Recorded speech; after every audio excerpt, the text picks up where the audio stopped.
My hope is that this will help to break the spell. The spell that so many people are under.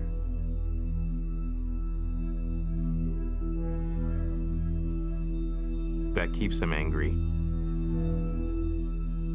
makes them bitter, blinds them from the truth, and realize that they are being deceived, that they've been lied to, that we've all been lied to our entire life.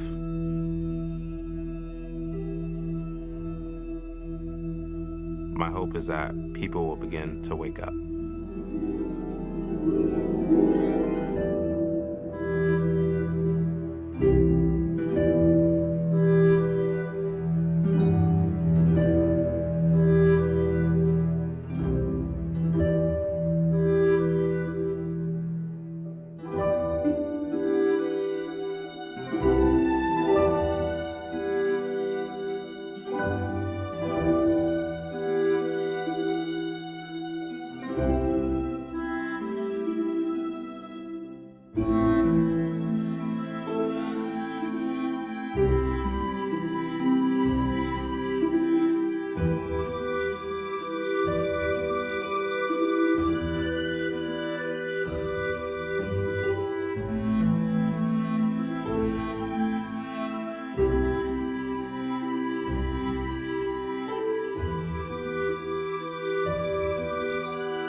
If you care to think at all, it's very clear that something is going on here. There's something to this, man.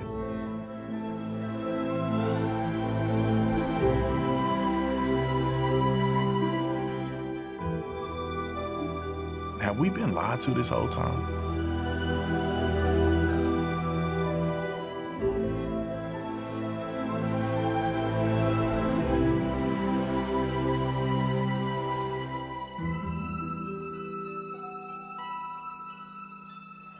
I'm here at Fort Monroe in Hampton, once known as Point Comfort, the very spot where the first enslaved Africans arrived in America 401 years ago in 1619.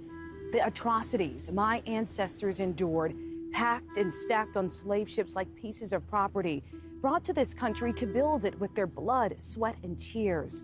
Psychiatrists say trauma like that can affect a people for generations. No justice, no peace.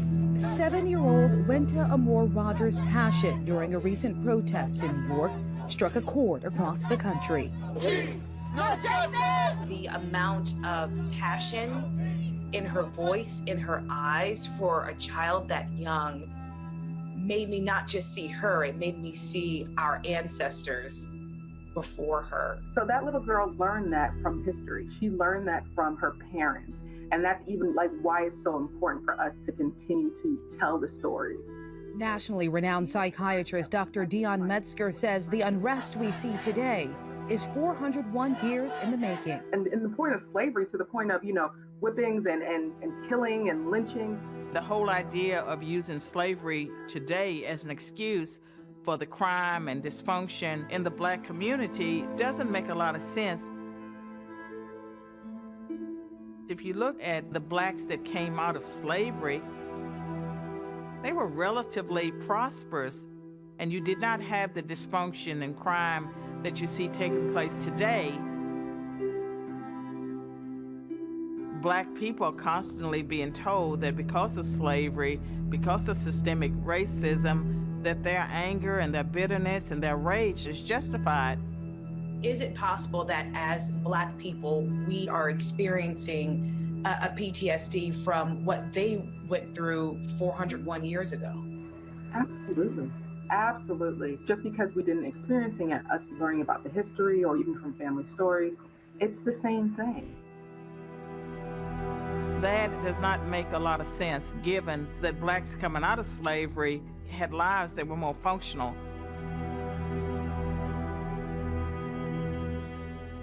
the functionality of black lives at the turn of the century was because blacks were deeply religious people. They adhered to strong Judeo-Christian values and principles. And to the extent that they get further and further away from those principles, I think that you see more dysfunction in black communities because they've lost the anchor.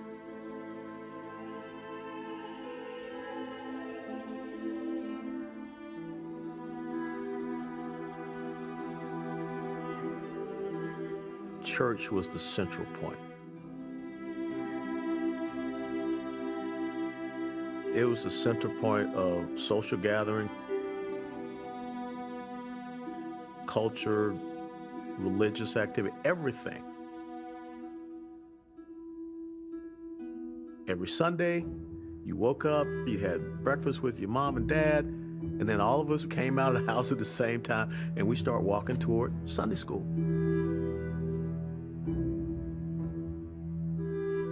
Even if you couldn't sing, you're going to be in the youth choir. And then Wednesday, you would go to youth Bible study. And then the summer, you go to church retreat camp. Those were just expected things.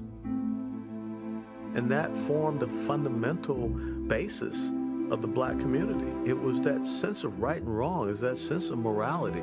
It was that sense of discipline that we had.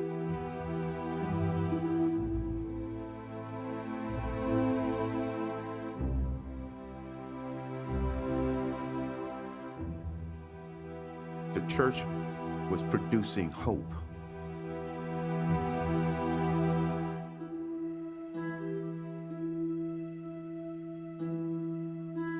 It produced within the community a stability of purpose.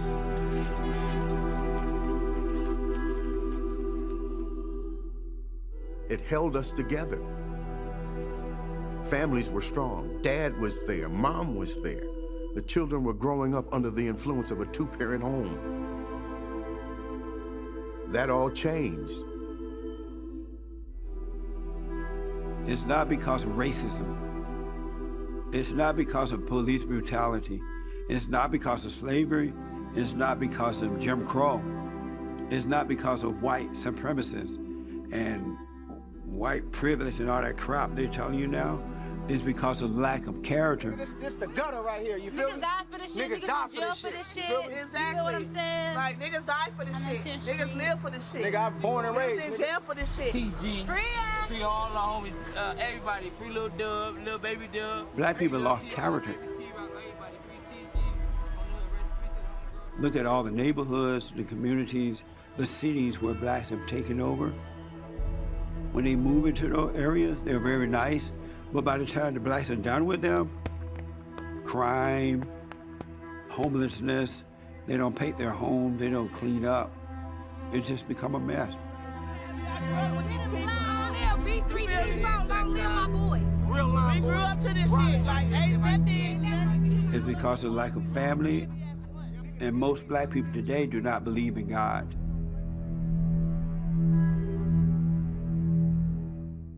They believe about him, but they don't believe in him. It wasn't that way when I was growing up, but it's that way today.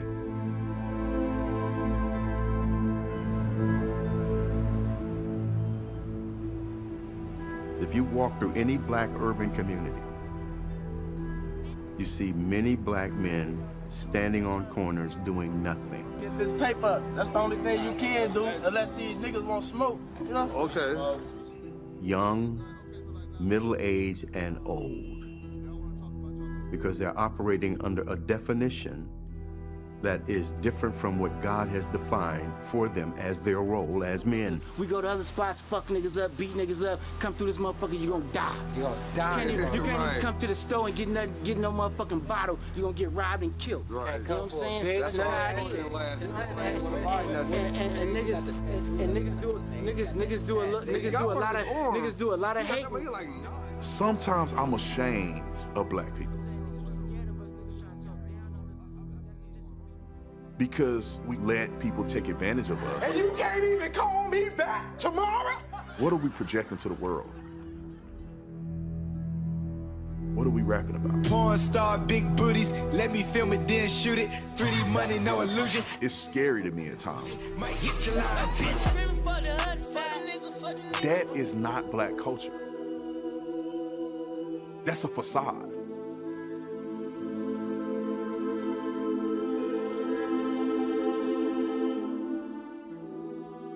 Throughout history, black folks were honorable. They had integrity. That's what black people were. But now, our black people are Jay-Z, Cardi B, George Floyd.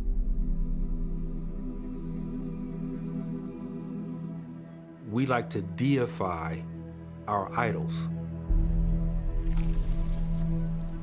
Now that's after we've burned down our own stores. After we've destroyed our own neighborhoods.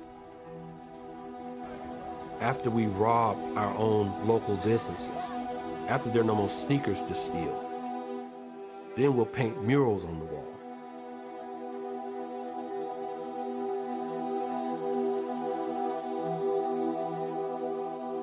Our young black boys and black girls are being taught to look up to these individuals.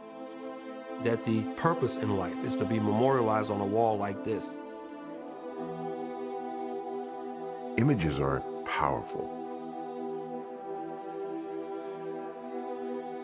You look on churches, powerful images of saints and figures from the Bible, and the goal to communicate the meta-narrative of Scripture. Who we are, why we're here, what's wrong with the world, and how can what is wrong be made right. Your worldview, your religion answers those questions. What we're seeing today is another religion communicating another meta-narrative and another worldview. And these murals are the stained glass windows of this new religion.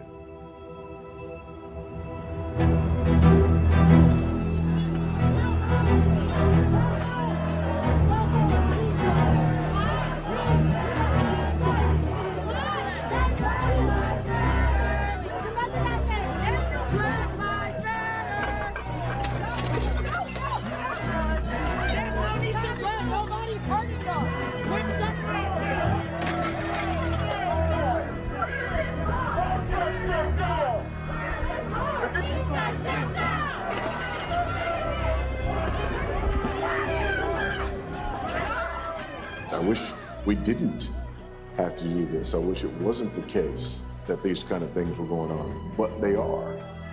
And these things are going on because we're at war. And I say that, and that makes a lot of people uncomfortable. This idea of the war that we're a part of, the battle that we're a part of, the war that is raging in the marketplace of ideas.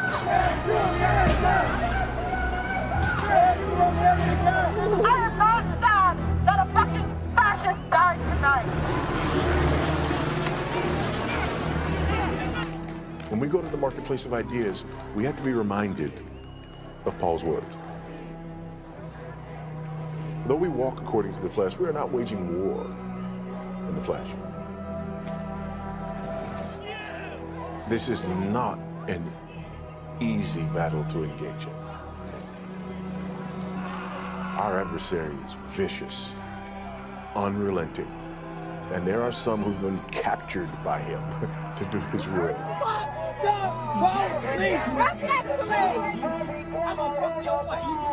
But remember this, we walk in the flesh, we're not waging war according to the flesh. We're not at war with people. In Ephesians 6, he makes it clear, this war is with principalities and powers, not with people. This is a spiritual battle. This is spiritual warfare.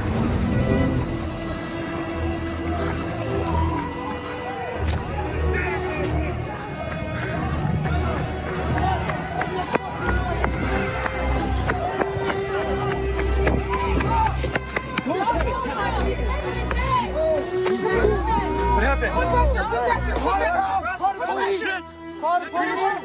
Get shot. Oh, police. I see the supremacy of Christ being challenged. What did Marx hate? He hated God. This is a war against God. And I don't want to see people deceived. Why is Black Lives Matter important for the U.S. right now and in the world? Black Lives Matter is our call to action. He was concerned that there's a lack of ideological direction in Black Lives Matter. We actually do have an ideological frame. Myself and Alicia in particular are trained organizers. We are trained Marxists. Communism begins with this German named Karl Marx. 100 years ago, he created the theory of communism in one of his books. If you have the founders of Black Lives Matter saying that they're trained Marxists, how does Marxism relate to the black community? If you're talking about a community that is deeply rooted in the Judeo-Christian faith heritage, then how do you make that connection? This is the book, an official copy printed in Moscow, which explains that communism is based on two main ideas: that all religion is bad and that all private property is bad. Therefore, Marx said, religion must be destroyed. It was Karl Marx who says, my goal in life is to dethrone God and to destroy capitalism. His thinking and his writing concentrated on relationships of power. He looked at the world as divided between those who controlled the means of production and those who didn't. Those who had power, those who did not. Those who were oppressors and those who were oppressed. The haves and the have-nots. The bourgeois and the proletariat. Karl Marx was inspired by inequities that he saw in society, and he felt that religion was behind the reluctance of people to actually rise up and overthrow the oppressors. He saw God as an enemy because Christians are willing to trust God in their circumstances. Karl Marx very famously said that religion was the opiate of the masses. We have seen that communism got its start in Russia during the chaos and confusion which followed World War I. They promised peace and food, but have brought only war and starvation to their victims. If the devil came with red horns and a pitchfork, everybody would run. He's a deceiver. This is a deception. Their message was seductive. It addressed their sorrow, addressed their oppression and their pain. They gave a message that says that we can help you with that. What they offered was attractive. Because what socialism promises is a utopia.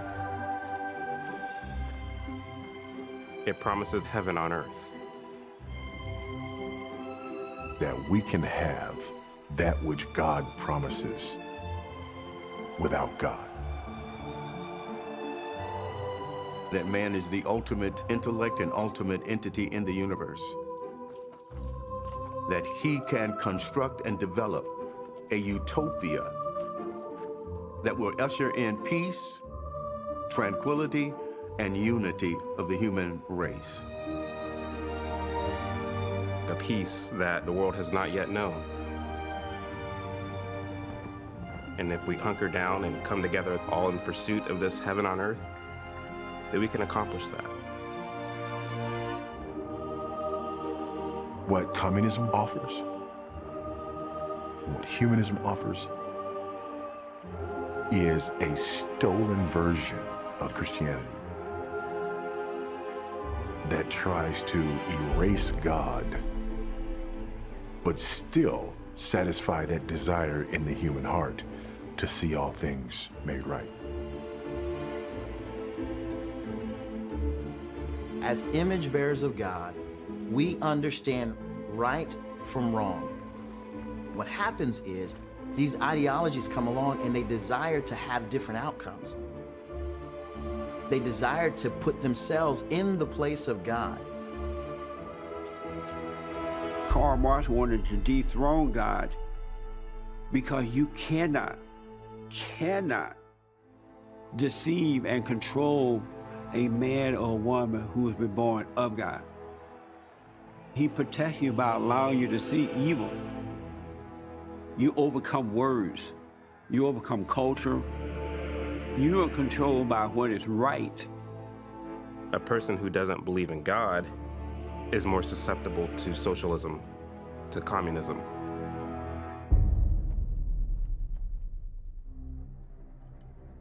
If you believe there is no creator, there is no hereafter, this life that I'm living right now, that's all there is, then you can justify doing anything.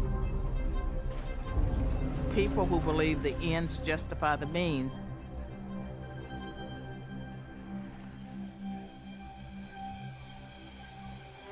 There's no reason why they would value human beings.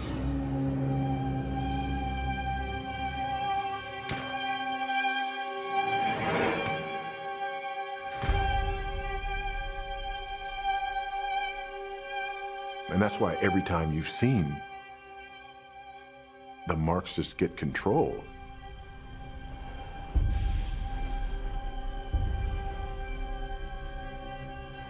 it ends with tens of millions of people dead and a more oppressive regime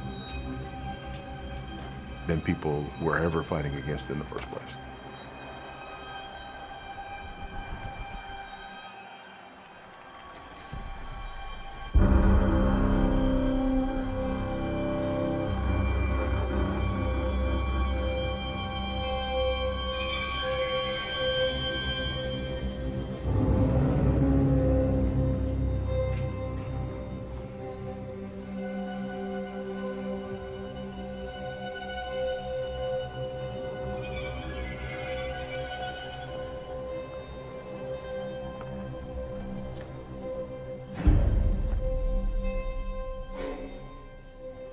For me, it was real simple.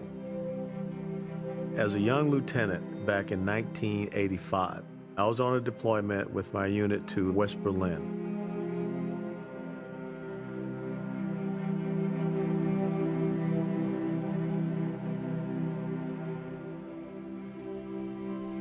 And we went through Checkpoint Charlie.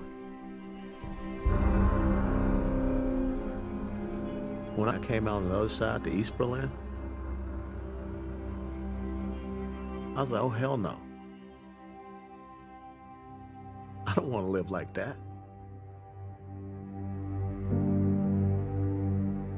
In 1995, I'm stationed in South Korea, near the DMZ.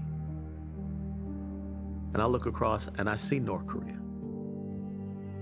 I saw socialism. I saw Marxism. I saw communism up front and in person. When people have the scales taken off their eyes, then they can see clearly. Today, if you ask the average person, do you know what socialism is? Do you know what communism is? They do not know. Black lives matter. Black lives matter. Our movement, at the core of it, we believe in the liberation of every single human being. What structure will get us there? Not our current one. We can see that right now because of COVID-19. Who's being impacted the most by COVID-19? Our enemies are our children and our grandchildren, because they believe in that deceptive lie. 12 people are arrested during Sunday's Black Lives Matter protests in Richmond. They fit the description of Antifa members. Across the country, Confederate statues and... A bust of Abraham Lincoln was found torched. Will protesters topple a statue of Christopher Columbus? A statue of Thomas Jefferson because... Hundreds of statues have been vandalized or taken down since the death of George Floyd. On Tuesday, protesters set their sights on the Emancipation Memorial, the landmark paid for by freed slaves and now over 140 years old, facing calls to be removed. You see people trying to rewrite history. You see them tear down statues and rename everything. The American people know these names have to go. Why is that? New York has decided to remove a statue of Teddy Roosevelt in the face of growing criticism. The statue clearly presents a white man as superior to people of color.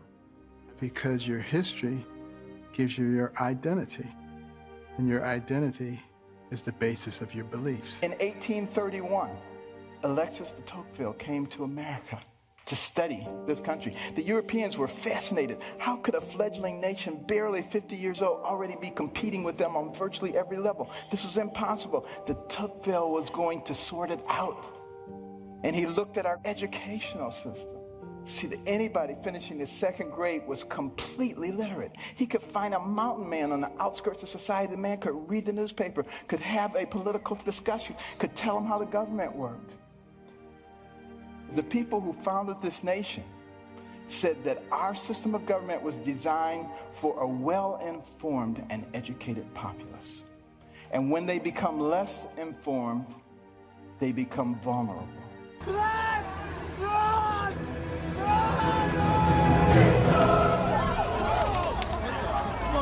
We do not comply with the regime putting targets on the backs of black people, brown communities, and Native people. We do not comply with the regime denying women control of their bodies. The people shouldn't have to hold the state accountable. The state should just be accountable.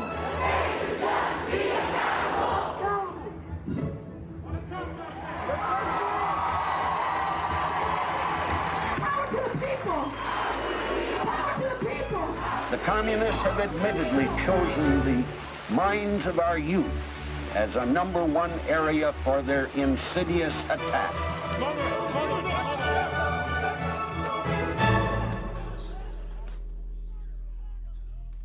An accurate summary of Lenin's strategy for the conquest of the world is as follows.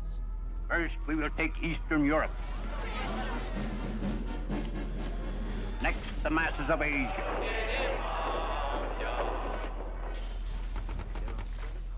Then we shall encircle the last bastion of capitalism, the United States of America. We will not have to attack. It will fall like overripe fruit into our hands.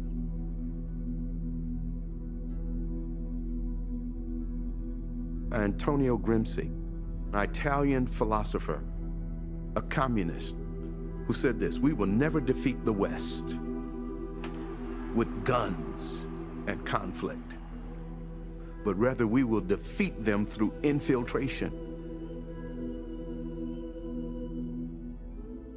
He was one of Karl Marx's disciples that pioneered this slow, gradual transformation of society. He writes and thinks extensively about Marxism. And he, like many Marxists, didn't understand why things didn't spread further. Why the Bolshevik Revolution of 1917 did not advance into Western Europe. Gramsci's the one bringing in this idea of hegemony. There is this hegemonic power that's communicated to the masses through the robes of society. These ideas that keep them in the dark about their oppression. This hegemonic power has to be dealt with. A culture has to be weakened from within.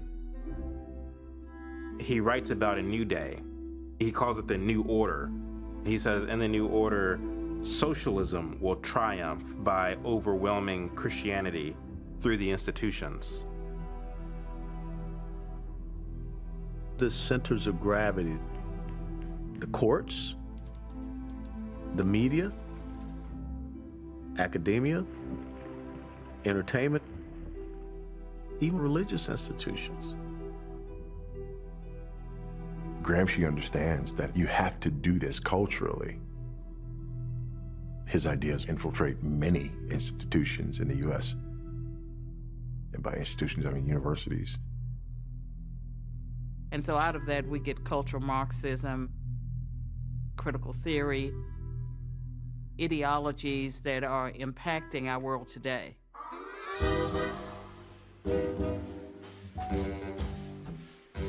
Looking back on it now, it seems as though everywhere in that year of 1913, barriers went down and people reached each other who had never been touched before. There were all sorts of new ways to communicate, as well as new communications. The new spirit was abroad and swept us all together. Around the turn of the 20th century, you did have this revolutionary spirit that a lot of people were latching onto. And the way that it showed up was through young, impressionable college students, the children of wealthy parents. It had the same kind of social composition that would in later years characterize many radical groups in which the youthful offspring of privilege called themselves the proletariat. Marxism is the conceit of rich kids with fancy educations. Yes, you see that in the, what is this thing called, the Occupying Wall Street group. I mean, how many working class people can afford to take a month off to sit around in parks and carry on? In Cuba, leftist-oriented students were the vanguard of the organized street demonstrations. In China, the communist appeal was aimed primarily at young, idealistic intellectuals, most of whom came from wealthy families who could afford to send them to school. A lot of the young students around this time, they felt the fire of Karl Marx and carried that sentiment. You just have to understand the spirit of the age. Marx is doing the science of economics. Freud, the science of psychology. Darwin is operating within the realm of biology, operating against the biblical narrative of God as the creator of all things. These guys are contemporaries within this cultural milieu that is swimming against the stream of religious dominance. On the one hand, there's amazing advancements that are taking place. It's incredible by the time you get to the 20th century. The amount and the pace at which things have advanced scientifically, the breakthroughs that have happened scientifically. And at the same time, there is this rapid deconstruction that's going on from a theological perspective as we're moving away from religious convictions toward a scientific, non-religious explanation for all things. In other words, a worldview that does not include God. The essence of it all is communication. It was as if men were saying to other men, here's a new way of seeing things, a new way of saying things, also new things to say. Mabel Dodge. She would have dinner parties where she would bring all these radical socialist thinkers together. Men like Walter Lippmann, Max Eastman, Hutchins Hapgood, Carl von Vechten, men who went and established themselves in universities and journalism, entertainment, and became what Mabel Dodge called the movers and the shakers. They began to infiltrate those institutions, starting with education. John Dewey. The world is moving at a tremendous rate. No one knows where. We must prepare our children not for the world of the past, not for our world, but for their world, the world of the future.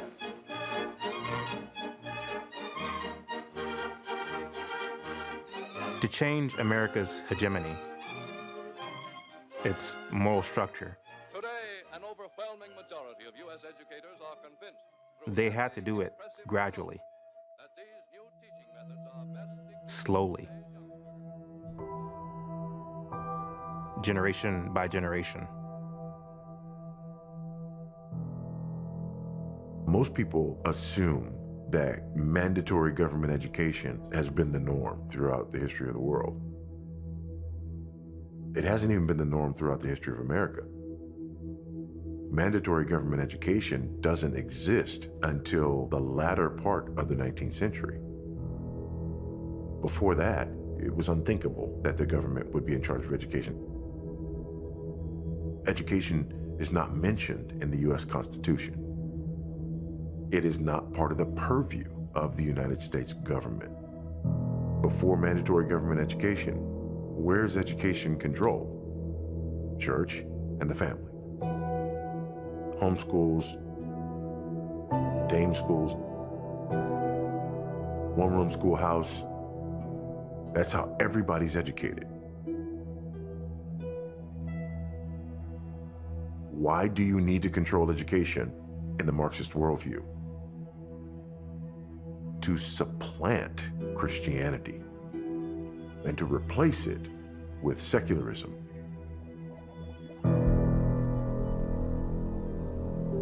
Applying Darwinian ideas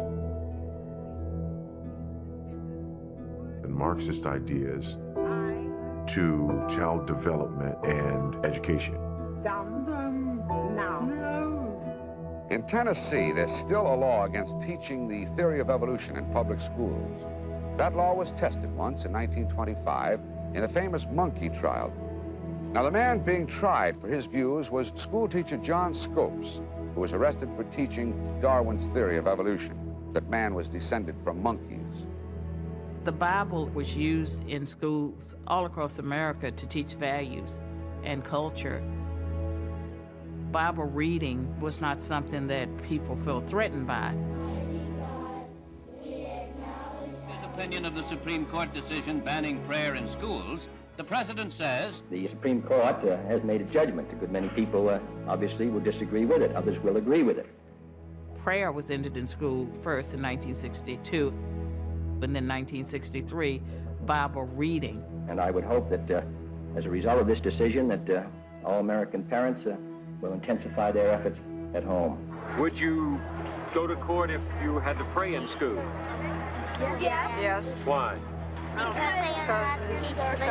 that's what you go to church for. What? Because some people aren't religious. And what does that mean? And that means that it wouldn't be fair for them to have to pray in school. When people start talking about taking back the schools or bringing God back to the schools, these are people who are demonstrating their ignorance because government education was founded for the purpose of usurping religion and God. Fuck you, fucking white people. Racist. Racist. We love abortion. Racist. We love abortion. God isn't real. God isn't real. As those children become adults, they are naturally going to shift the trajectory of our country to fit this more egalitarian, collectivist worldview. Say his name, George Floyd. Say his name, George. We're seeing the outworkings. We're seeing the fruit of this ideology, and it's doing what it was designed to do.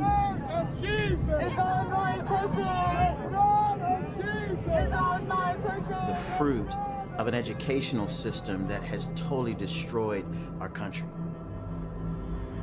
You're seeing the impact of Marxian ideas, the impact of secular humanism in the schools. Ideological subversion, that is a phrase that I'm afraid some Americans don't fully understand. When the Soviets used the phrase ideological subversion, what do they mean by it?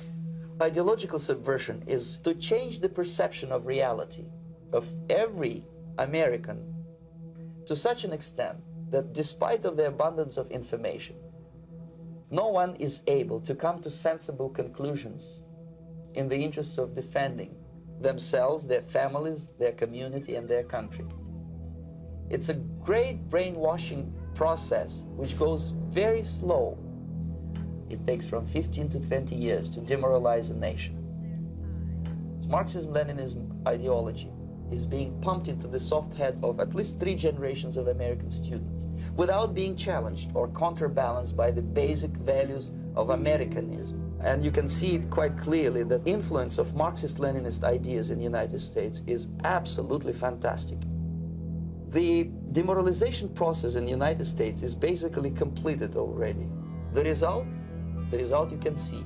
Most of the people who graduated in the 60s, dropouts or half-baked intellectuals, are now occupying the positions of power in the government, civil service, business, mass media, educational system. You are stuck with them. You cannot get rid of them. They are contaminated. They are programmed to think and react to certain stimuli in a certain pattern. Not even Comrade Andropov and all his experts would even dream of such a tremendous success. A person who was demoralized is unable to assess true information. The facts tell nothing to him. Even if I shower him with authentic proof, with documents, with pictures, even if I take him by force to the Soviet Union and show him concentration camp, he will refuse to believe it. When a military boot crashes his balls, then he will understand. Most of the American politicians, media, and educational system trains another generation of people who think they are living at a peacetime. False. The United States is in the state of war, undeclared total war against the basic principles and the foundations of this system.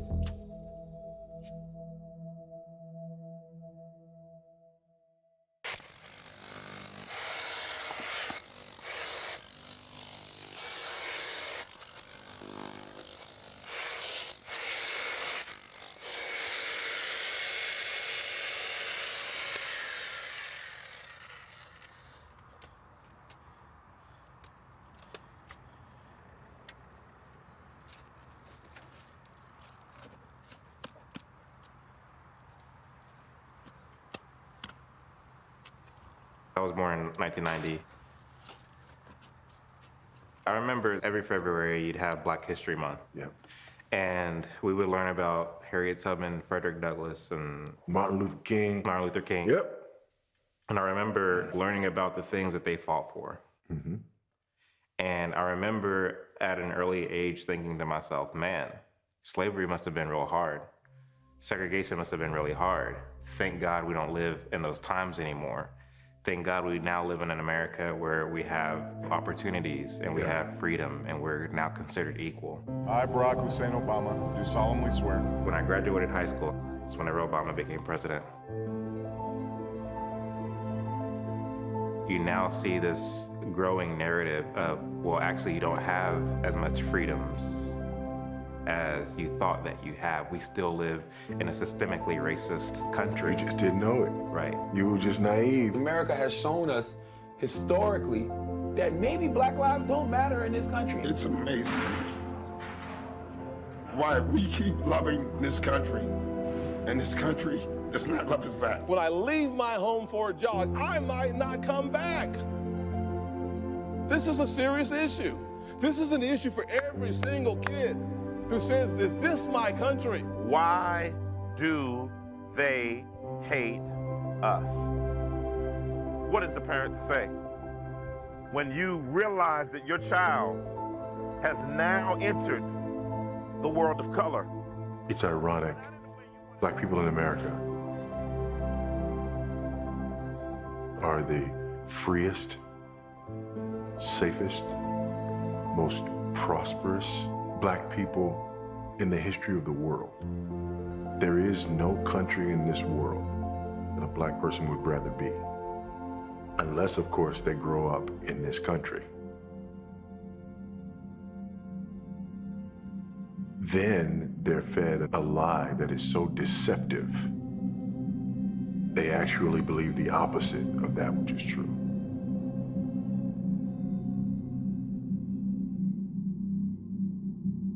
The system in America was never built for Black people because that system has never been changed. Those documents has never been altered. These things were made back in the 1800s, and these are the same exact literature that's down today. So if it's the same... There are people lining up, black people, trying to get in line for a lottery in their country for just a chance to come to America.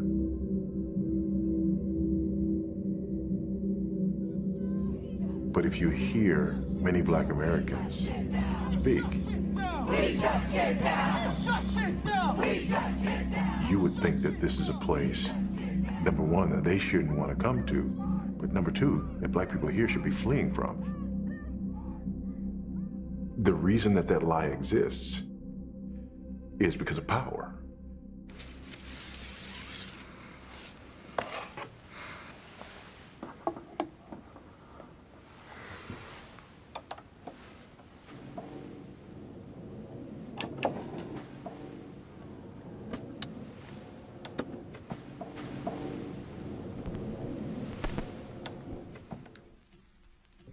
Manning Johnson was an American Negro who loved his country, and he loved it enough that he saw beyond Uncle Tom.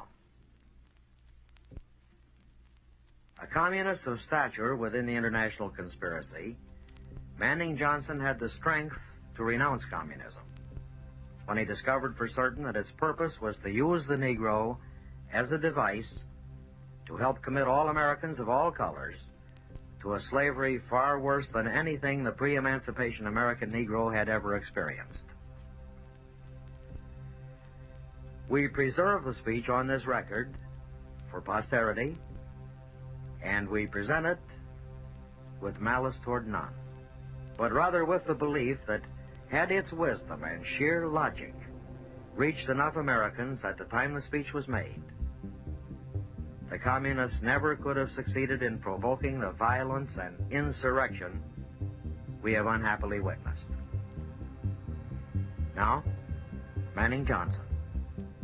Don't spread the rumor throughout the world that Negroes are kept in ignorance because of prejudiced white people and all of that propaganda, because that type of propaganda is the brainchild of the communists. And they want to use the Negro to gain foothold in those parts of the world where the darker races exist. I don't give a tinker's damn about a Negro. There are certain people who are using the Negro in order to establish that power in Washington. And the Negro is just merely a pawn in a game that's bigger than he is.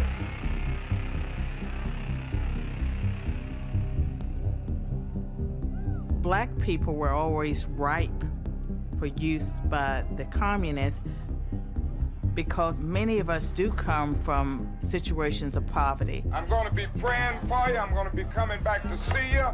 And we are going to be demanding when we go to Washington that something be done and done immediately about these conditions. We can resonate with the theory that there's someone out there that's responsible for our condition. I am the mother with 6 children. I live on a plantation in an old piece of house.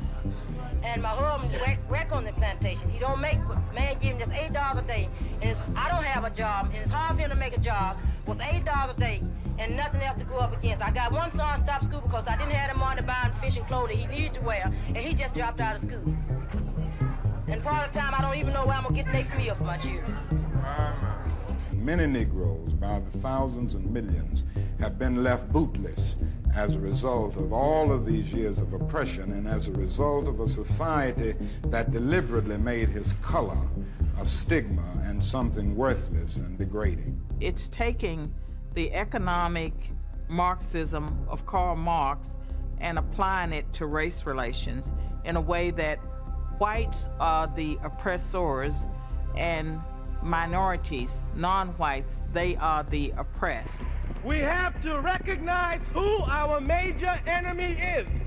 The major enemy is not your brother, flesh of your flesh and blood of your blood. The major enemy is the hunky and his institutions of racism. That's the major enemy.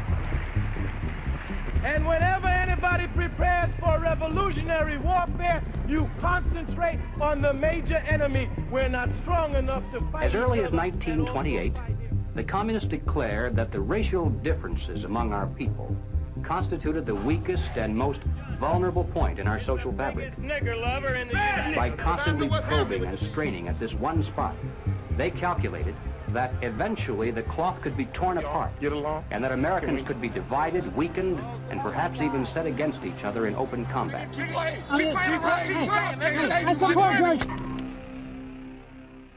Charles, you want to eliminate whiteness, is that true? I want to destroy whiteness, to be more specific, yes. And what is whiteness, and why do you want to destroy it?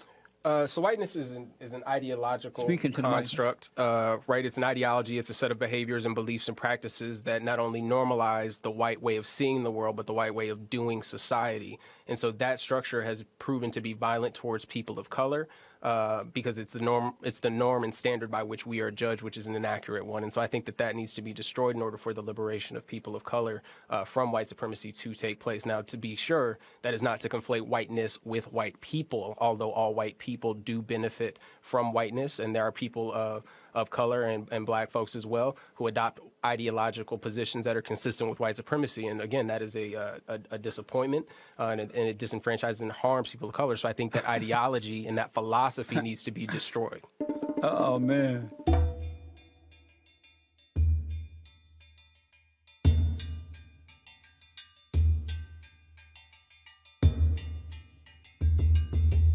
What we're covering is a very layered thing.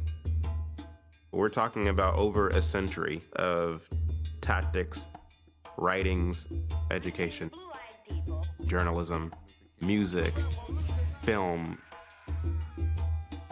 all these different vehicles being used to carry out this ideology. Many of our people's minds have been whitewashed. If a Negro comes up to you and you turn your back on him, he's got to run to the hunky. We're going to take time and patience with our people because they're ours. They're ours. It's very clear. There was an intention to use black people Rotten, fascist, racist to be a constant annoyance, Fuck you! Fuck you! Fuck you! a thorn in the side to America, Every black person out here, fuck all y'all. to affect change. In the summer of 1964, widespread rioting and looting suddenly broke out in Harlem, Rochester, Newark, Jersey City, Philadelphia, Cleveland, and Chicago, all within a few days of each other. It was as though an unseen hand had given the signal.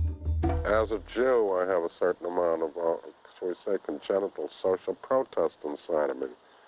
Because my people have been pushed around, well, you know, from the beginning of time. Buffalo, New York, riots break out.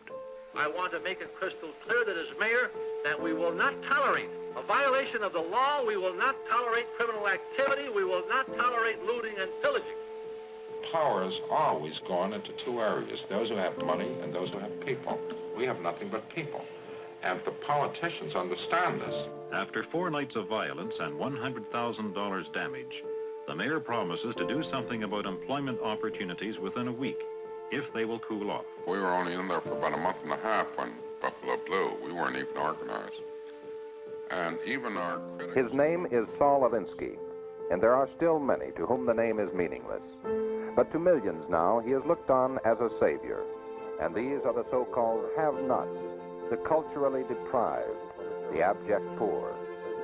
Saul Alinsky is the father of community organizing and the progressivism that you see manifested across America.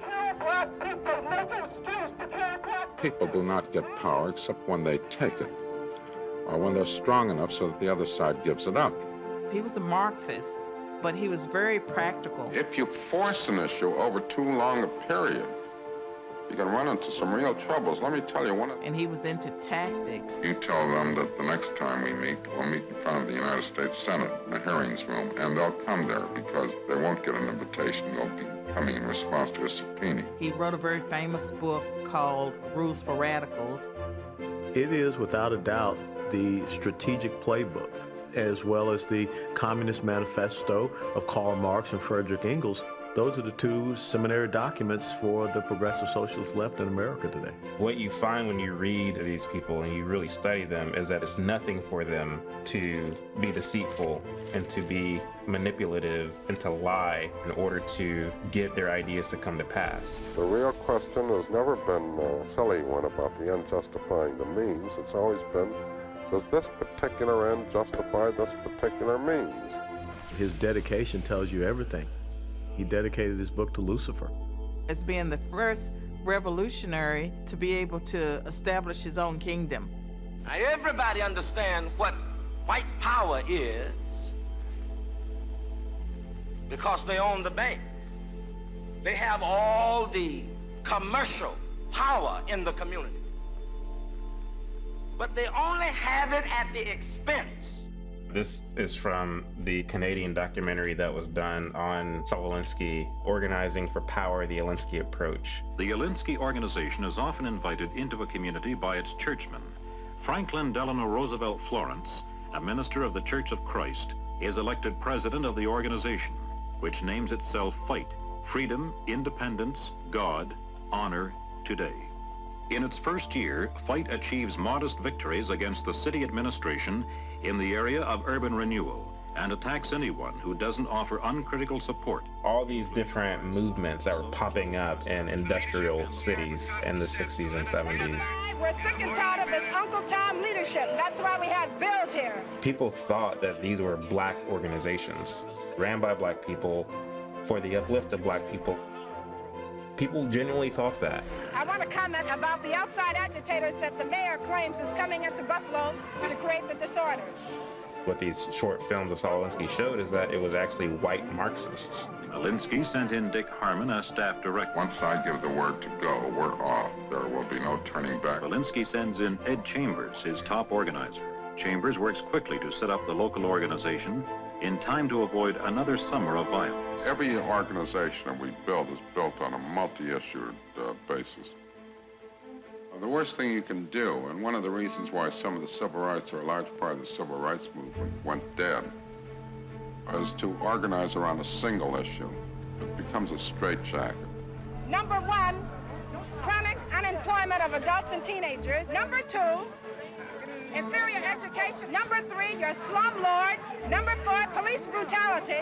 Number five, the lack of recreation facilities. There's one swimming pool to every 50,000 Negroes, and there are...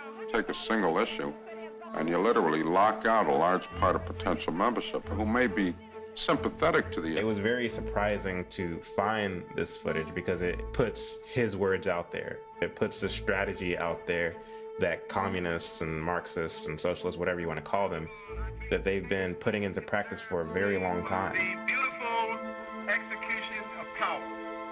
You had these black pastors taking marching orders. One spokesman is always selected. May I have your attention, please? We're going to the mayor's office and then to the Chamber of Commerce. I'm Reverend Fletcher Bryant, who will be the spokesman. I am the spokesman, one spokesman in the organization. A week ago, he is told that he's got to have a specific question and stay with it. A specific requests in regard to jobs in the face of a crisis in job inequities in the Negro community. Some 916 jobs appear to be available. That includes the 600 jobs that the county is making available. Never let the mayor get off of it. But then you're saying that they have not delivered at this point. And the second point I'd like to you're raise... saying it. I'm not saying This it. is one thing in terms of tactics. You sit with a political leader and you say, this is the question. Are these jobs of a temporary or permanent nature? I haven't got the full specifics on them. Some of them will be... You don't hear him. Do you recognize us or don't you? Well, let me at this time, Mr. Mayor, make crystal clear Bill's position on this job matter. To the extent that you have black pastors involved. And Mr. Florence, were you successful in getting the Kodak stockholders list? These were just black frontmen. They denied us the right to see it again. Same racist tactic. Saul Alinsky is very strategic in what he's doing. Minister Florence interrupted him, calling for a point of order. He's very calculated in his approach to organize people and to effect change. It made me think about Black Lives Matter because Black Lives Matter is a modern organization. The reality is that race in the United States operates on a spectrum from black to white. The prevailing narrative is that 3 black women who are concerned about black people, who love black people.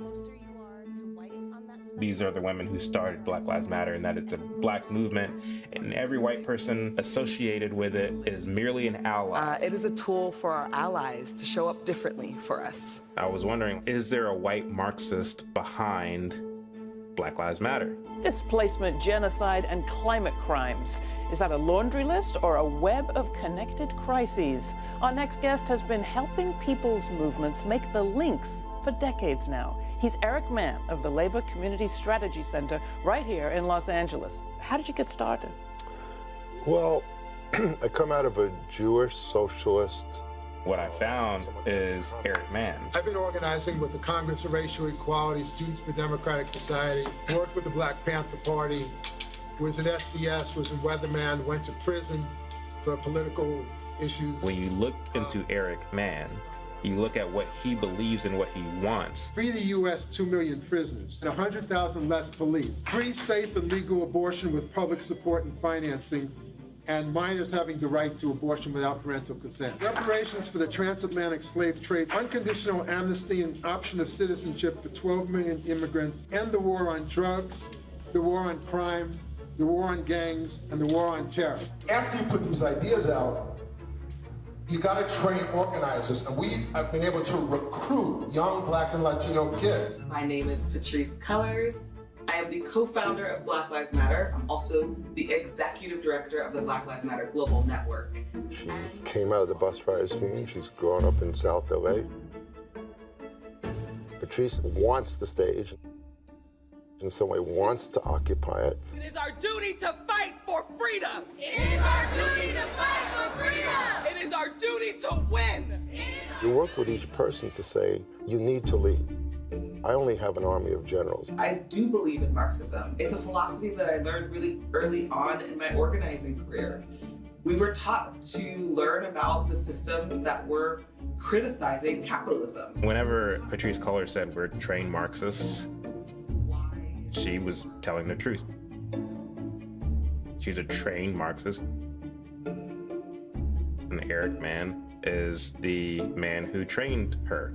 I spend my time right now organizing mainly young people that want to be revolutionaries. Young, primarily women, Black, Latina, Asian.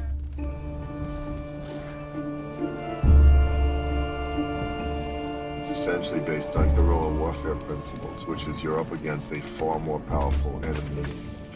And you have a very small little army, and you're trying to figure out what this little army that maybe at best is like a flea bite. You know, how do you kill an elephant with flea bites? We start with the intersection of the Black and Latino community as a strategic alliance that's central to building a broader multiracial left. This is the father of Black Lives Matter. The Black trans women who have been murdered. To the extent that Black people are involved, these are useful idiots. These are people who are fronts to carry out the agenda of white Marxists. If we don't have a base in the Black and Latino community, we can't branch out. You gotta have a strategy, and that's at least my strategy. We don't believe that majority white organizations can be transformative organizations. Black Lives Matter? It's a white-run organization. It's a white movement. And it's all about destroying America and using people of color in the process. And so it has been, with but minor variations in one country after another. Divide the people. Get them fighting among themselves rather than their common enemy. For well do they know that the nation so divided and weakened can be easily conquered from within. This entire block has Create the appearance of popular support George Floyd through a favorable press and the use of terror, intimidation, and the creation of martyrs. Make the world believe the revolution is a popular one. particularly among those being liberated. Neutralize the opposition. This guy right here is a racist. He's a white supremacist. When obstructionists to the cause become too irritating, label them as fascist, Nazi, anti-Semitic, extremist, racist, controversial. Precipitate mob violence. Get the mobs into the streets. March and demonstrate. As the demonstrations grow in number and intensity, they will acquire political character through the desired collision and open combat with the forces of law and order.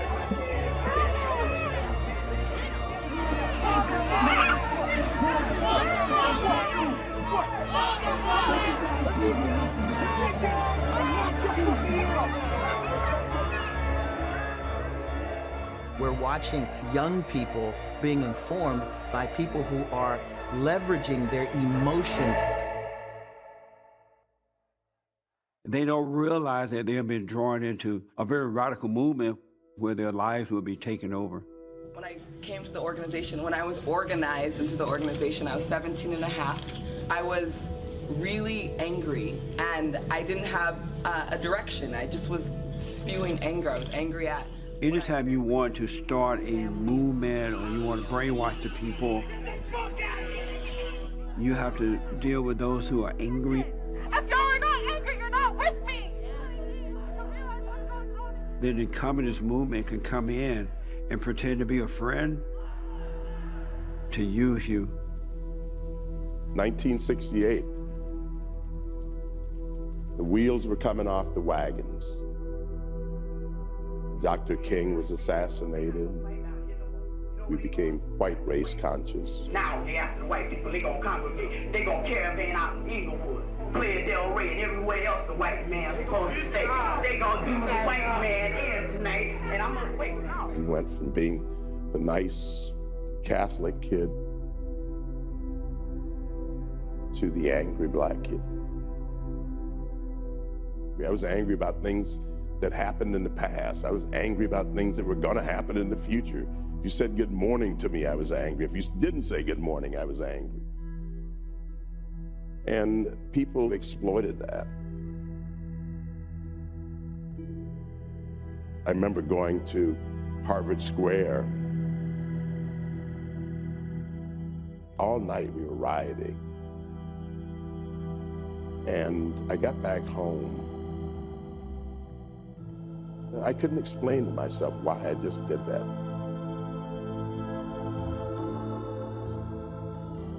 You will be used, you will be taken advantage of because you cannot see what you're getting into. You can't see. The first conscious act in organizing our people is to let them know who they are.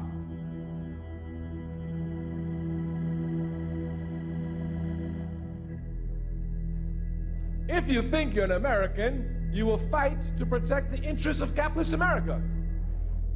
If you know you ain't no American, you'll fight to destroy every aspect of American capitalism.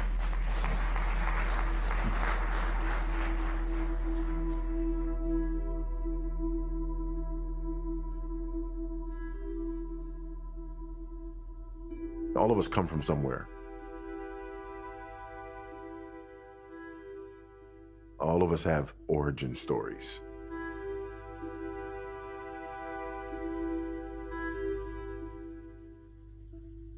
Why do I, as a black man, have this nice, wholesome German name?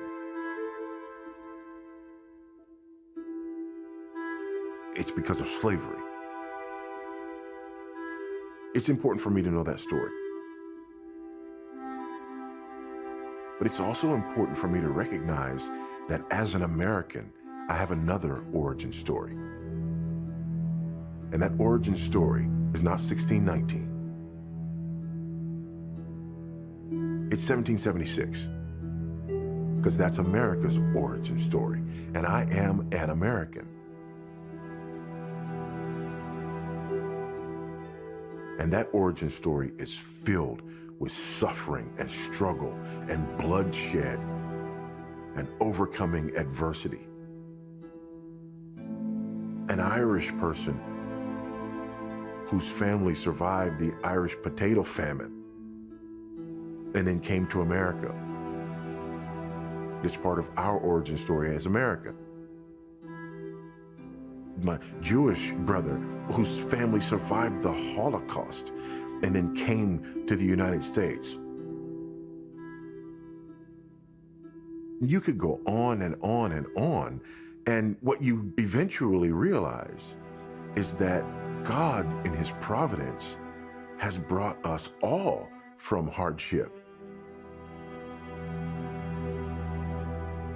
Divine providence was clearly operating in the lives of Black Americans.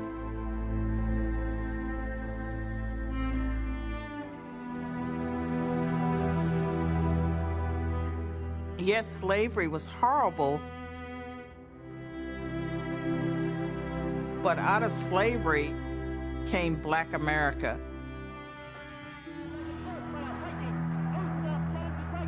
If you look at the accomplishments of Blacks throughout history, that would not have happened had they not come to America. We are blessed.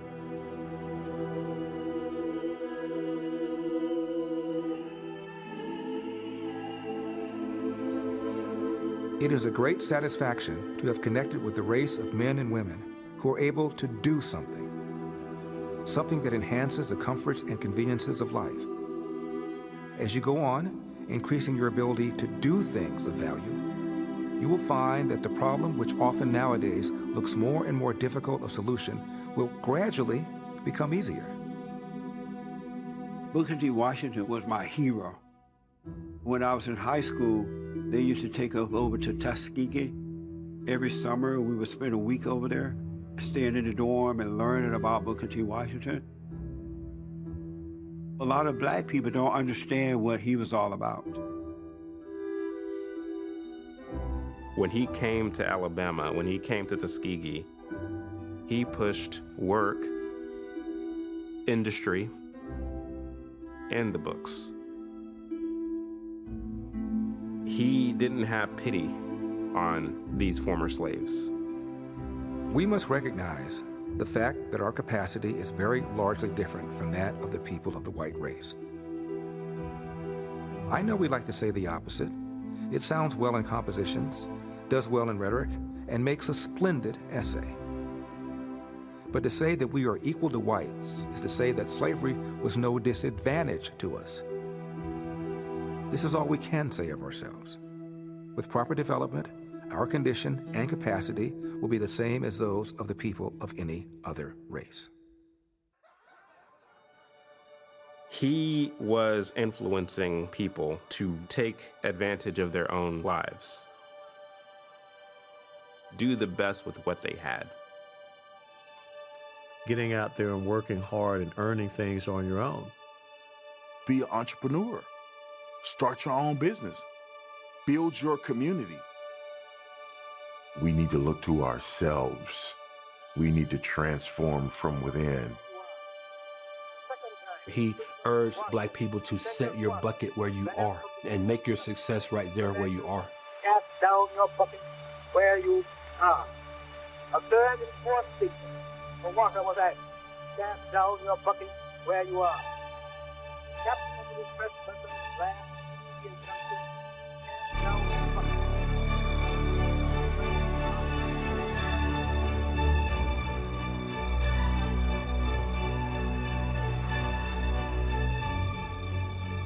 It is said that necessity is the mother of invention. The need to have goods and products available to us in our community, entrepreneurs came up. Black stores, Black doctors and dentists and other professionals established their business, influenced by a Judeo-Christian ethic that says if you don't work, you don't eat. A Judeo-Christian ethic that talked about the father to be the provider and to take care of the family. Innovation and creativity produced the kind of responsiveness that we see take place. Texas, Georgia, Atlanta was bustling Oklahoma. No one ever loses anything by being a gentleman or a lady. No person ever lost anything by being broad. Remember that if we are kind and useful, if we are moral, no matter what people say about us, they cannot pull us down. But on the other hand, if we are without the spirit of usefulness, if we are without morality, without economy and property, without all those qualities which go to make a people and a nation great and strong, no matter what we say about ourselves, we are losing ground. Nobody can give us these qualities merely by praising us and talking well about us. And when we possess them, nobody can take them from us by speaking ill of us. When you look at these pictures, you get a sense of what Black life was like in an era where we're told that Black people were unhappy. Some of them look pretty prosperous. Richard Samuel Roberts, he captured almost 2 decades of Black life in the South during a time when today we're told Black people could not mobilize upward. And in these photos, it tells a true story.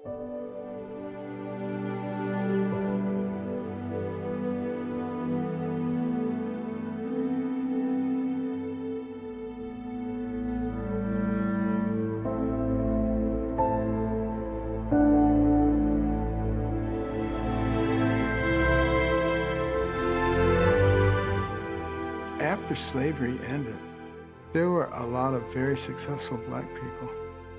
They abounded in a lot of different places. I grew up down in Alabama.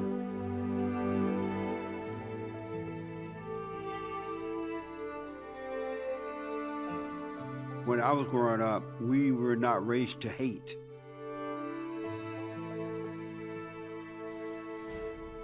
We were never taught that America was bad and that we were not Americans.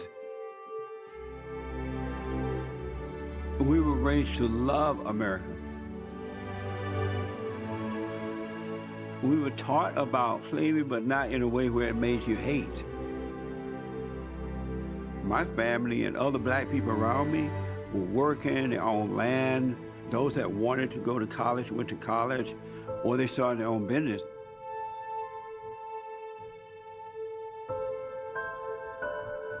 My father was born in 1915 in the Jim Crow South,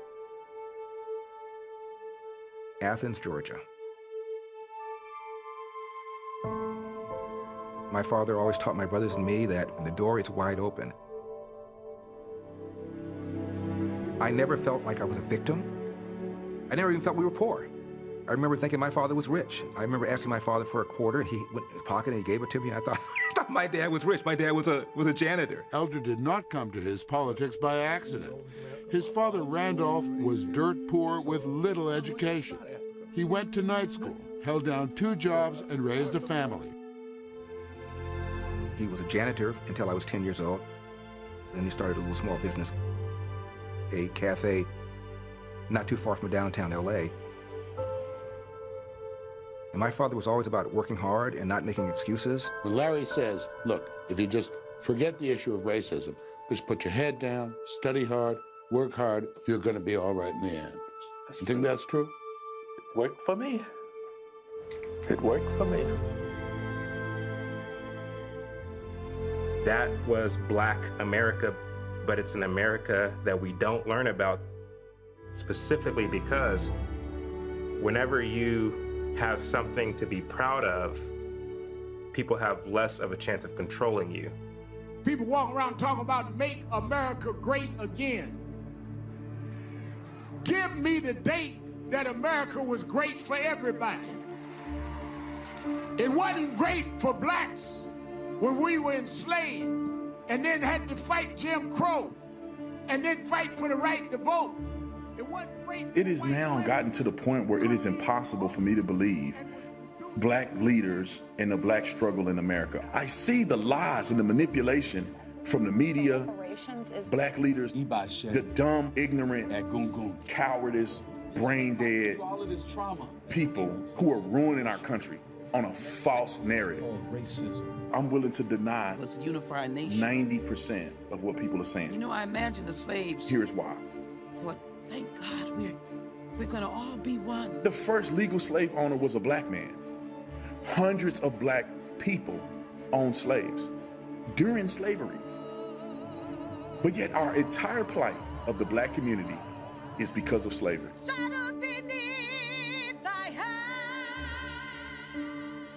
Look at the 1920s and 30s when Black Wall Street was around and black people prospered. Black people were successful, they were working hard, they were building things. Concentration of black success and wealth in the 20s and 30s that we don't even see today after the Civil Rights Movement.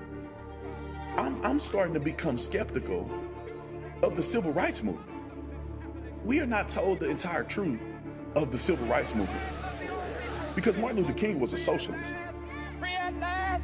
Thank God Almighty, we are free at last. Are we just hearing his one speech and people are glorifying his one speech like they glorify BLM? Racism is not only happening in the United States. In 20 years from now, Black Lives Matter is going to be the new Martin Luther King movement. And nobody's going to correct history. Dramatic videotape obtained by Channel 5 News shows what appears to be a group of LAPD officers beating a suspect. Many of us who had been trying to convince the public that these kind of incidences were happening were almost relieved. It was like, finally it was on camera. This is why you can hardly ever trust black people in this country. I did not know that Rodney King took cops on a high-speed chase. And then I went back in the context of that whole scenario. Rodney King never complied. Rodney King was a criminal, ruining the black community almost every year of his life. And all of a sudden he becomes a god. Building's on fire. Oh my God. Terrible. And there's no police presence there. The same Rodney King mentality is what we see from the black community even now. Rodney King is a Philando Castile. We need to get disruptive a little bit. We need to let them know our pain and what we feel. Eric Garner. Angry crowd tonight in the streets of Jacob Blake. Overnight fires in the media. Breonna Taylor. Officers note. Dramatic videotape obtained Rodney King is the same thing that they're doing today. The death of Eric Garner. Philando Castile. Deadly police shootings. And we are brainwashing people into believing a history that never happened. Memorial Day marks 100 years since the Tulsa race massacre. The infamous massacre that took place in Tulsa, Oklahoma, 1 century ago. The worst incidents of racial violence in this country, the Tulsa race massacre of 1921. The Tulsa massacre was a race riot before, I don't know, in 2018. These black activists and scholars turned it into the massacre. Race massacre. Race massacre. Tulsa race massacre. President Biden will visit Tulsa, Oklahoma to mark the 100th anniversary of the Tulsa race massacre. This was not a riot. This was a massacre. That Tulsa massacre is bullcrap. A white mob killed some 300 black Americans. 300 black people died. That's not confirmed at all. Descendants of the massacre are calling for justice. They use this example as to why black America was never able to build wealth. It's pretty much a reflection of just the black experience in America in general. Never able to pass down wealth generationally to their children. What would our lives have been if we weren't robbed of our generational wealth? They always point to this one place in Oklahoma, known as the Greenwood District, Black Wall Street. In the 20s, it was a model of black success. Black businesses, black churches, strong black family units.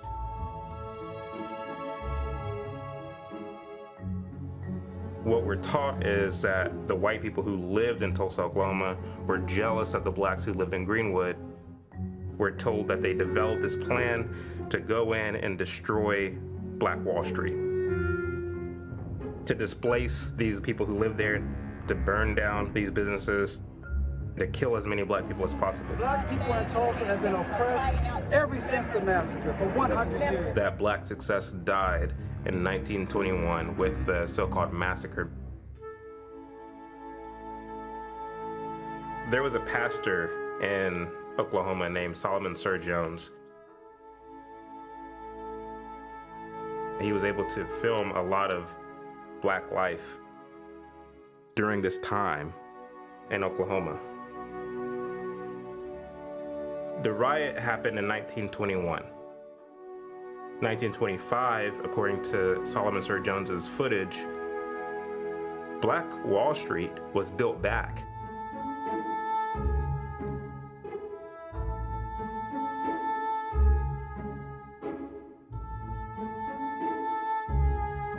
And what you see is life as usual. After this so-called massacre. And then you fast forward even to the 1940s, you see the same thing. Successful, happy, well-to-do black folks. You broke the contract when for 400 years we played your game and built your wealth. You broke the contract when we built our wealth again on our own, by our bootstraps in Tulsa, and you dropped bombs on us. This is the bitterness and this is the anger that these people hope to get out of framing Black Wall Street. When they say, why do you burn down the community? Why do you burn down your own neighborhood? It's not ours.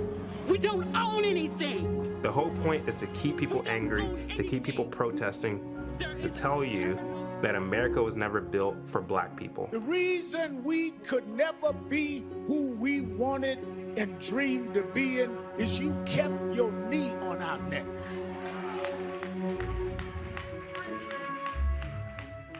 This part of Oklahoma was not the only place in the United States where black people were doing well.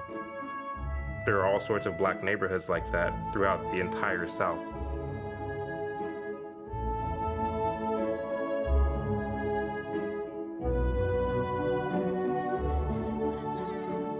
The fact is, those schoolhouses aren't standing today. Those businesses aren't standing today.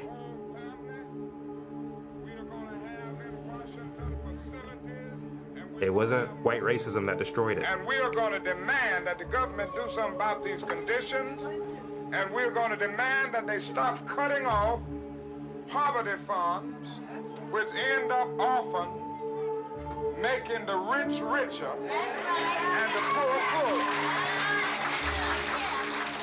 Now, we're going to do this, and I just want you to know. Now, he act like a good nigga for the white folk.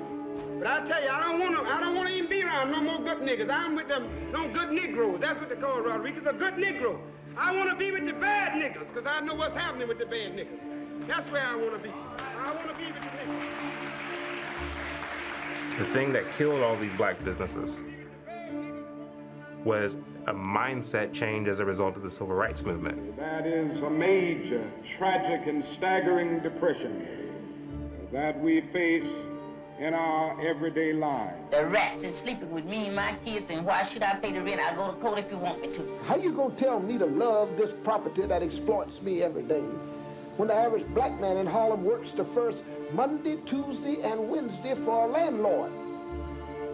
The thing that killed all this black success was rhetoric. Racism is still alive in American society and much more widespread than we realize. You guys have spent 60 years complaining about white people, where in the good old days when men were men and boys were boys, blacks were not doing that. They went out. When was this time, Jesse? Please enlighten me and the listeners. When was that time? Before the civil rights movement.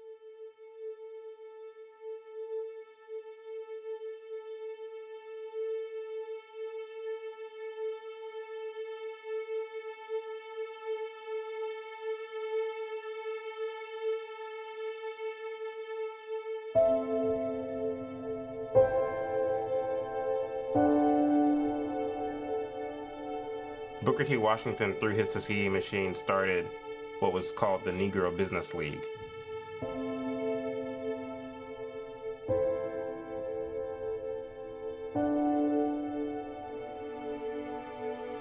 One of the proteges was a man named Philip Payton. Encouraged by Booker T. Washington, particularly his message of buying property, went to New York and saw an opportunity to buy one of the buildings there in Harlem, which was predominantly white at the time.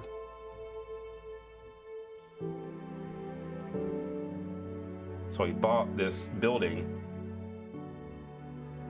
and then he began to buy more and more buildings. He started an Afro-American realty company. This began to spread, and other black realtors began to do the same thing. This was in the early 1900s, between 1900 and 1910. People began to migrate to Harlem. Individuals who were educated in the South.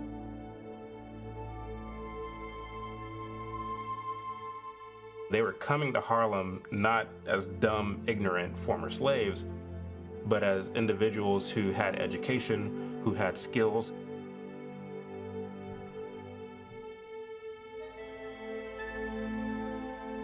They brought with them all of the ingredients to really thrive and to really make it, and they were determined to make it. They became the black bourgeoisie.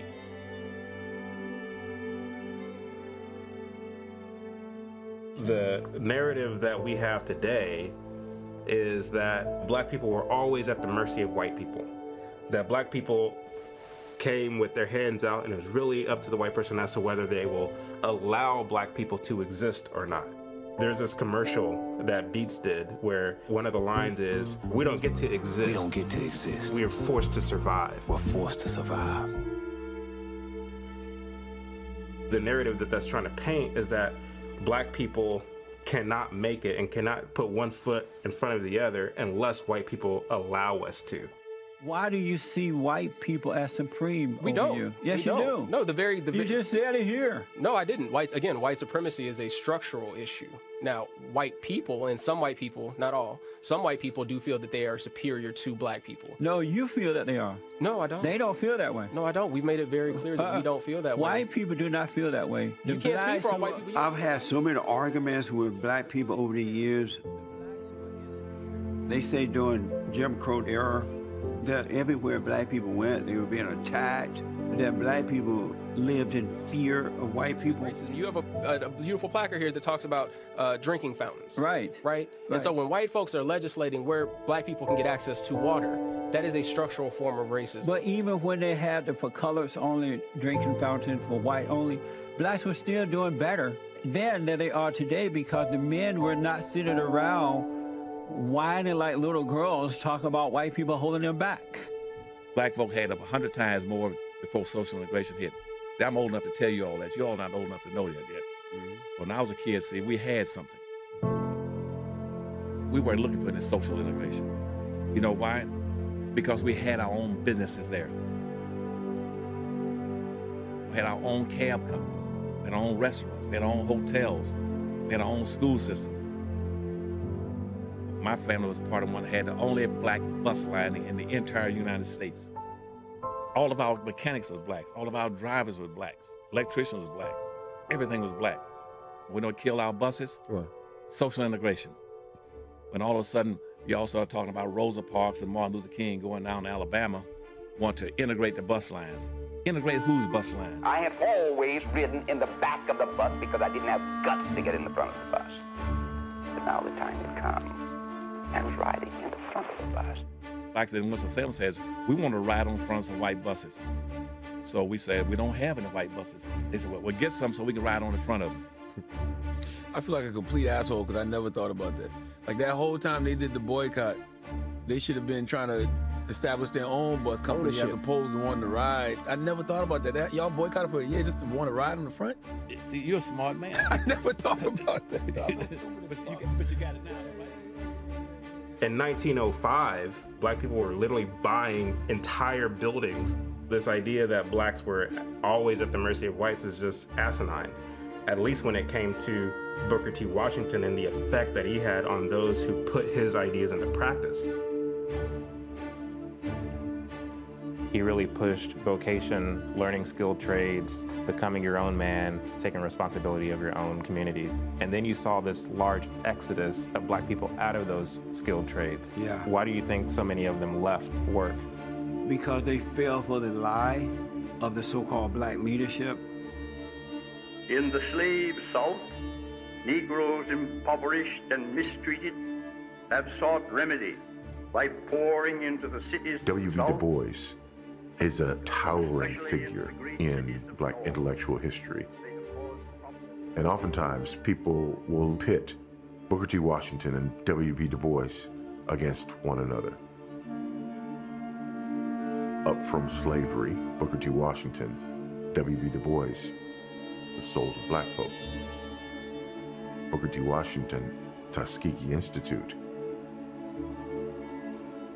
W.B. Du Bois, the NAACP. The NAACP collects millions of dollars for racial incitement. They go out of their way to create race issues, because the more race issues they create, the more they've got an appeal for begging for funds. But what do they do with that money? They do not spend one single cent to build any factories or shops to create jobs or to contribute to the development of free enterprise in our country. They're not interested in that. They wanted to be the head of black people. W. Du Bois was a traitor. He was an enemy of black people and America. A socialist, a communist.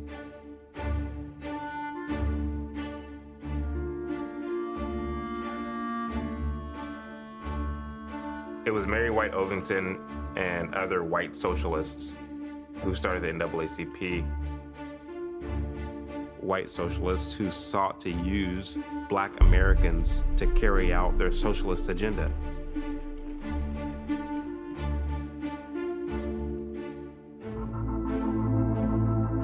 They needed a black face. That's where W.E.B. Du Bois came in, to be the perceived leader, to appear as amiable to the black masses, to Trojan horse this radical ideology. This nation tries to prove its prosperity by balancing monopolized wealth of the owners of great corporations against the poverty of our lower third. The NAACP was started by a white socialist woman, not a black man.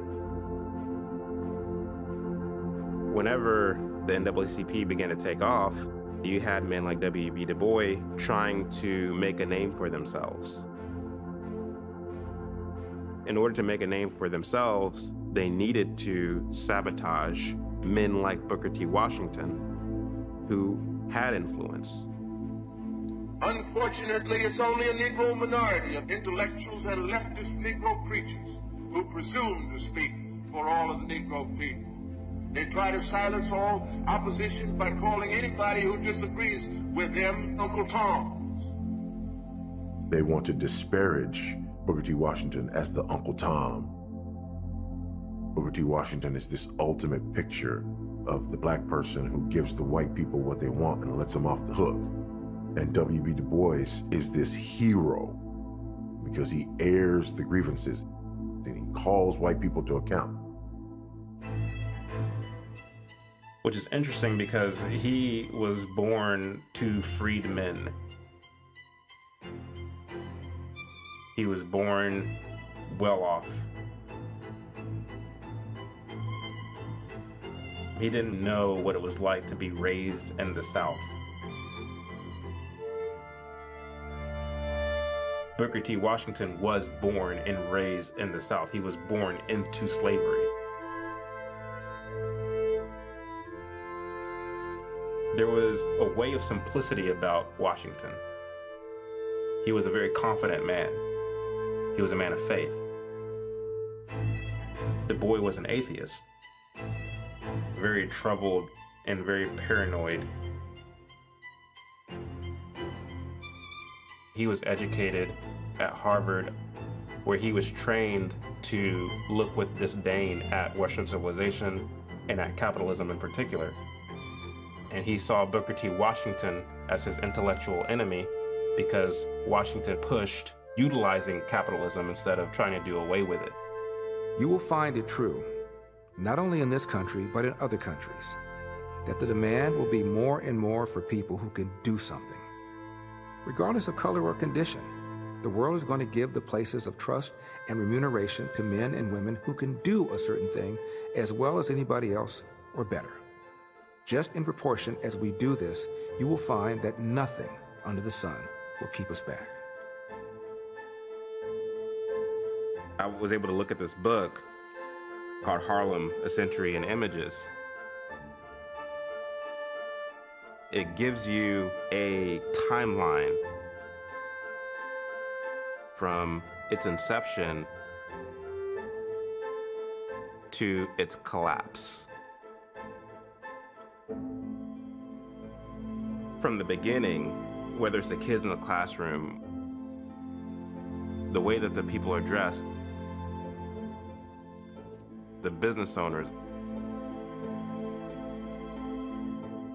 you see this classiness, that they're well put together, that they're self-respect, that they're dignified people. And then somewhere down the road, you have new players on the scene, preaching a certain message, a certain agitative, militant message.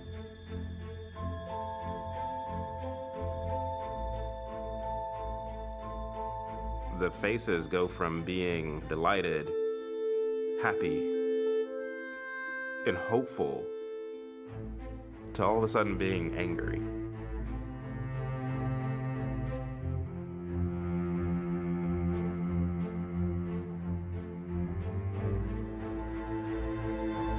The book captures, probably unknowingly, the story of Harlem.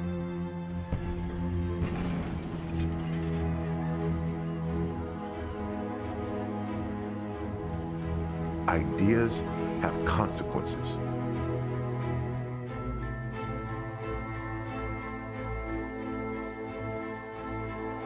And if you follow these ideas through, what you get is the W.B. Du Bois story. Many of us believe and hope that socialism will and must come to this land. We see no other way. But scores of others do not believe this, and that's their right. They have, however, no right to prevent the truth about socialism from being told. They have no right Socialism. to prevent students from studying the remarkable philosophy of Karl Marx. Begging somebody to accept you, to love you. That's his legacy. You had black power in Harlem. You legitimately had that. What Booker T. Washington and his faction was able to build, W.E.B. Du Bois and his faction destroyed. That's the reality of Black Harlem. Communists have planted the idea. Don't do anything for yourself. Just get out there and fight and yell and scream and demand everything. That spirit was implanted in them by W.E.B. Du Bois, who was positioned by white socialists. Lashing civilization into niggers with drip of blood and roar of He was doing the same things in his time. There are only two ways to explain why black people were enslaved and white people... As Ibram X. Kendi and others are doing today. Fear is one of the dominant emotions of the black experience. Fear. Selling out black people. Out of the ashes of white denigration, we gave birth to ourselves. For prestige. Doing what he's told. Let's stop the spreading of lies about the socialist world. Securing power for socialist demagogues. As Americans, you have a right, a legal and constitutional right, to call yourselves communists.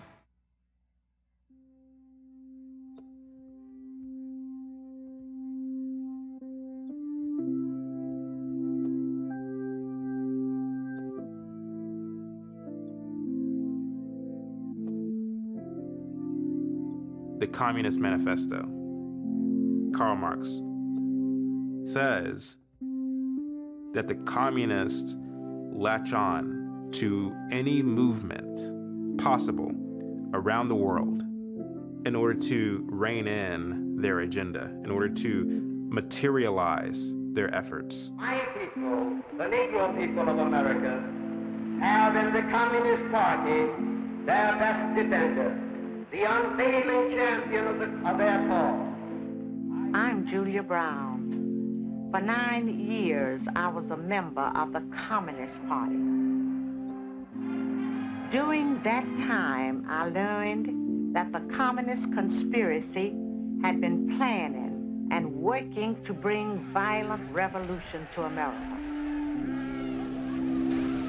If all goes according to the communist blueprint, Americans will believe that the chaos and violence has something to do with civil rights. We've heard people talk about Mississippi, and we heard people from Mississippi saying that things are so terrible in Mississippi until there's only one thing that will solve the problem in Mississippi is guerrilla warfare. We're going to put every cracker in Atlanta on his knees. We want black, we want black, we want black, we want... Our enemies were quick to find our weakest point for their attack. They knew that racial differences could provide them with an excellent wedge to divide our people. That's your enemy out there.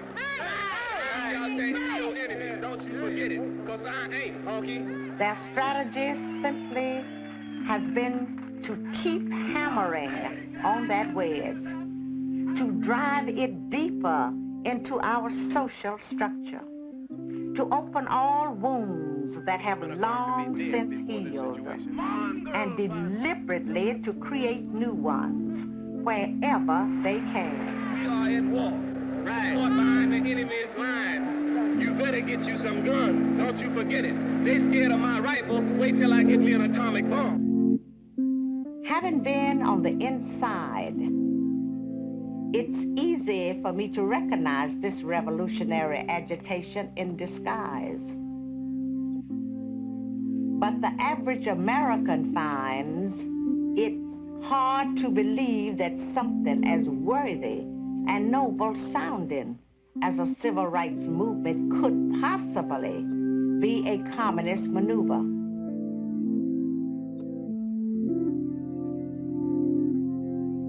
We have to begin to ask the hard questions. Are there things culturally, are there things generationally that we've been doing, that we've been thinking, that we've been believing that are contributing to these problems? Are there things in some of those victories that we won that maybe flip things in a different direction than we thought? Did we begin to depend on the government at the expense of the strength of depending on our families and our fathers and our men? This administration today, here and now, declares unconditional war on poverty in America. Along came the Great Society.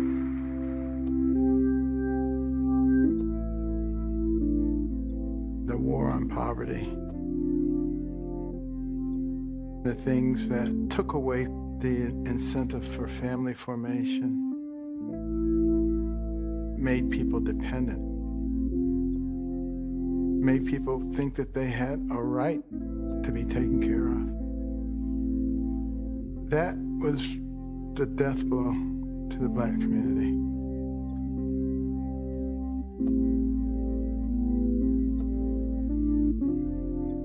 It's changed the psyche. We no longer think out of the framework of a Judeo-Christian ethic that is incumbent upon me to use the gifts that God has given me to meet my needs. And now we're depending upon the state. This food stamp card ain't got number 17 cents on it. Terry Clark says she stood in line for more than 6 hours at Clayton County's Human Services office because food stamp help for her 6 children unexpectedly ended. There's no telling my kids that we can't eat.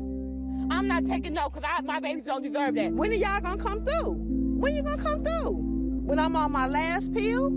Or better yet, when I'm dead? Me and my kids, they haven't ate since this morning. So, and I was supposed to get my food stamps yesterday and I didn't get nothing.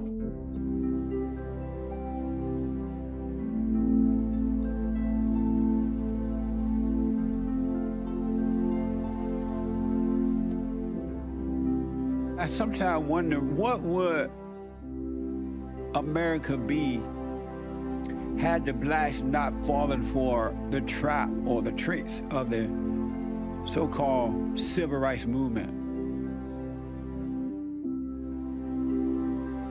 Had they not gone with that but stayed on their course, how great would this generation of blacks be?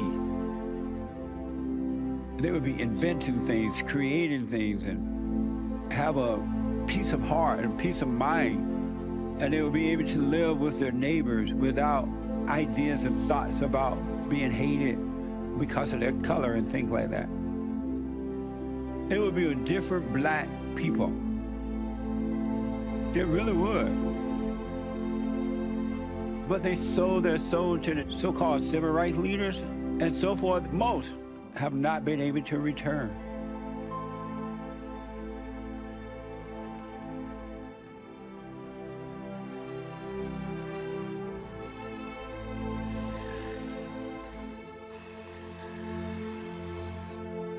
It was difficult for me to realize what I realized about Martin Luther King.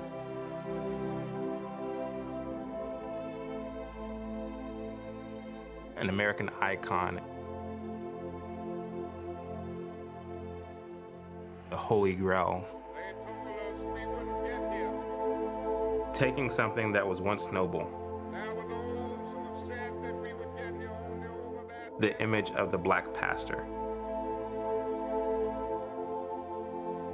put his faith in God, put his family first, raised his children well, taught them productivity. That was the black community. People who were proud to be American.